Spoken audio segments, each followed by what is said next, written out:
Unlocking the power of persistence. Getting a second wind. Hello, everyone. Today, we're diving into a fascinating phrase that you might have heard in English conversations: getting a second wind. It's a term that packs a lot of meaning and inspiration, especially when talking about overcoming challenges. Let's explore what it means, where it comes from, and how you can use it in your everyday English. Getting a second wind refers to the phenomenon where someone gains a new burst of energy or inspiration after feeling tired or close to giving up. It's like finding an unexpected reserve of strength that allows you to continue with your task or activity with renewed vigor. This phrase can be used in physical, mental, or emotional contexts, making it incredibly versatile. The term second wind originally comes from sports and physical exertion contexts.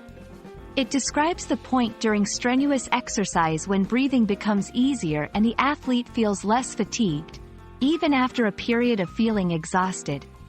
This concept was then metaphorically extended to other areas of life, symbolizing a resurgence of energy or motivation in the face of challenges. 1. Personal achievement. When you've been working hard on a project and suddenly find the motivation to push through the final stages. 2. I was struggling with the last chapter of my book, but then I got a second wind and finished it in one go. 3. Physical activities. During a workout or sports event when you overcome initial tiredness. 4. Halfway through the marathon, I got my second wind and picked up the pace. 5. Challenging situations. When facing difficult times but then finding the strength to carry on. 6. After the initial shock of the diagnosis, she got a second wind and started fighting her illness with positivity.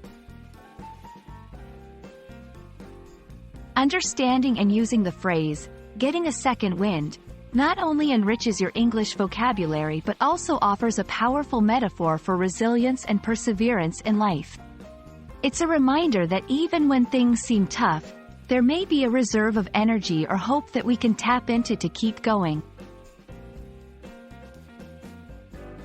And that's getting a second wind for you. It's all about overcoming fatigue and finding the strength to continue, a lesson that's as valuable in life as it is in language learning. We hope this video has given you a new phrase to add to your English repertoire and perhaps a bit of inspiration for your own challenges. Keep pushing through, and who knows when your second wind might come.